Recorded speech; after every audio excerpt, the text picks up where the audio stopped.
Hello everyone. তো সবার কি অবস্থা? আশা করি সবাই ভালোই আছো।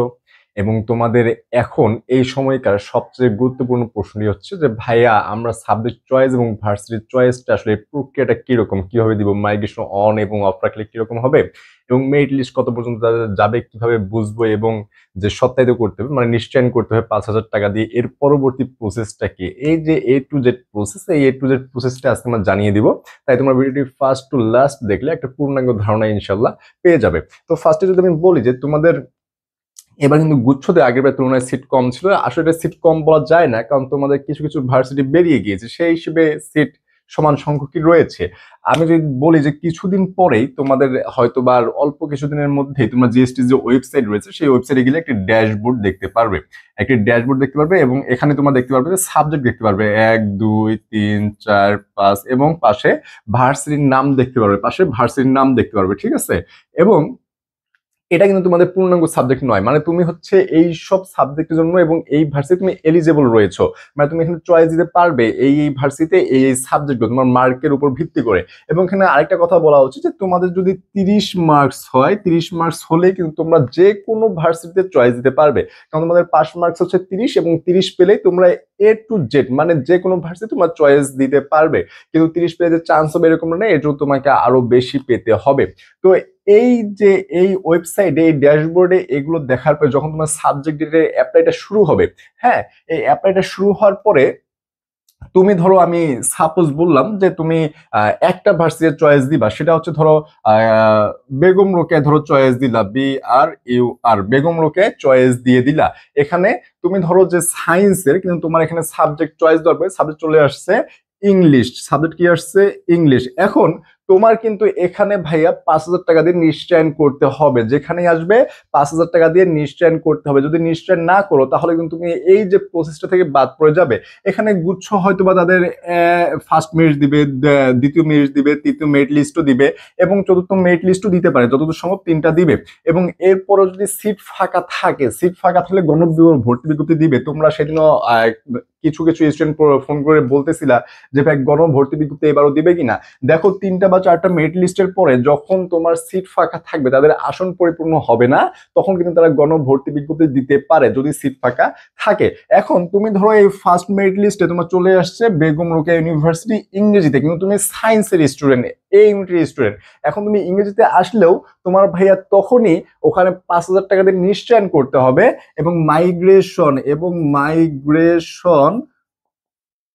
অন এবং অফ দুইটা অপশন তুমি পেয়ে যাবে। যখন নিশ্চয়ন করবা দুইটা অপশন তুমি পেয়ে যাবে। এখন এই দুইটা অপশনের মধ্যে তোমার যদি ভাইয়া ইচ্ছা থাকে যে তুমি বেগম রোকেয়াতে ইংরেজি নিয়ে পড়বা, তাহলে মাইগ্রেশন অন রাখার কোনো প্রয়োজন নাই, কারণ এখানে দুইটা অপশন পেয়ে যাবা, অন এবং অফ।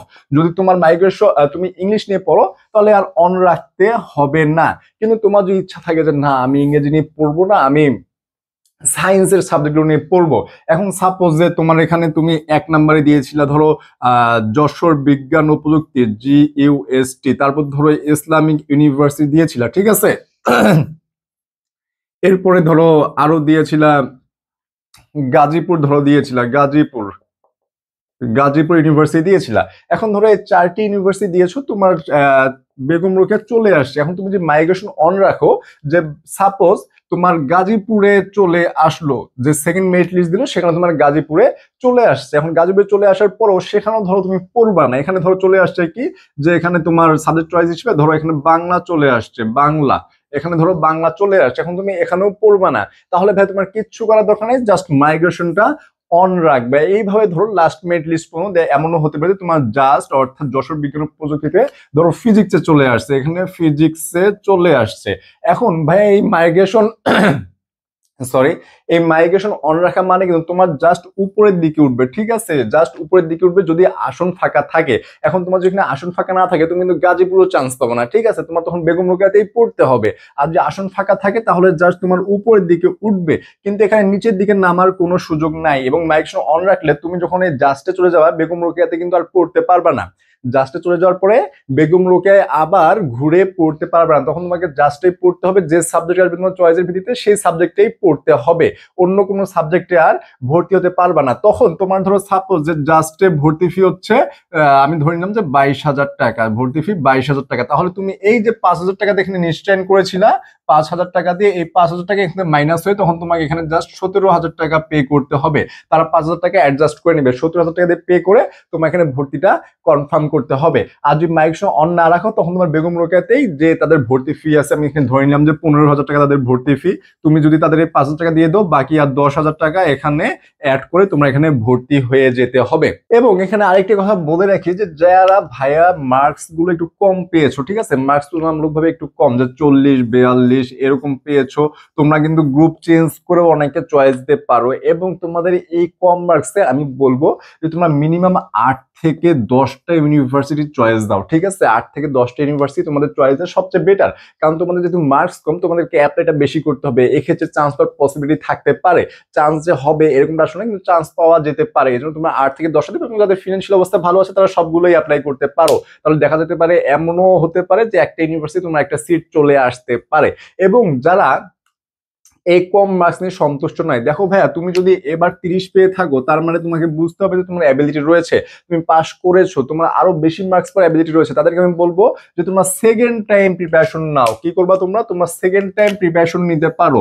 এই জন্য আমাদের GST second time drill batch মানবিকের জন্য তোমরা যদি এখানে ভর্তি হও, তোমার Bangla English GK A to Z একটা গুছানো প্রিপারেশন পেয়ে যাবা। এখানে ভর্তি হতে 01720828052 এই নাম্বারে নক করে ভর্তি যেতে পারবে। এবং এটা ফার্স্ট 100 জন কিন্তু তোমার মাত্র 1500 টাকায় ভর্তি হতে পারবে। ফার্স্ট 100 জন মাত্র 1500 টাকায় ভর্তি হয়ে যেতে পারবে। এবং এই সব গুরুত্বপূর্ণ আপডেটগুলো আমাদের যে ফেসবুক পেজ রয়েছে আমাদের পাঠশালা, এখানেও তোমরা পেয়ে যাবে, অথবা আমাদের পার্সোনাল আইডি রয়েছে এমডি জুনায়েদ আহমেদ, তোমরা এখানেও নক করতে পারো। তো এই ছিল আজকের ভিডিওটি, যে তোমরা কিভাবে চয়েস দিবে এবং মাইগ্রেশন অন রাখবা কি অফ রাখবা, এবং গণভর্তি বিজ্ঞপ্তি দিবে কি না, এবং কত মেরিট লিস্টে আসলে তোমাদের আমি বারবার বলি যে এটা তোমাদের যদি গণভর্তি বিজ্ঞপ্তি দেয় তাহলে এটা অনেক দূর পর্যন্ত যেতে পারে। যদি সিট ফাঁকা থাকে তাহলে অনেক দূর পর্যন্ত চলে যাবে। যদি গণভর্তি বিজ্ঞপ্তি না দেয়, তোমার দেখা যেতে পারে যে সায়েন্সের ক্ষেত্রে আমি বলি যে এটা 20, 21 বা 18 পর্যন্ত যেতে পারে, এরকম পর্যন্ত যেতে পারে। আসলে এটা আসলে প্রেডিকশন বলা যায় না। তোমরা 2-1 দিনের মধ্যে তোমাদের ফুল ডিটেলস গুলো পেয়ে যাবা। এবং আরো যদি কোনো বিষয়ে জানতে ইচ্ছা হয় সেটা অবশ্যই কমেন্ট সেকশনে জানিয়ে দেবা, আমি অবশ্যই সেই বিষয়ে ভিডিও বানিয়ে তোমাদেরকে দেওয়ার ট্রাই করবো। তো আজ এই পর্যন্তই। আসসালামু আলাইকুম, ধন্যবাদ।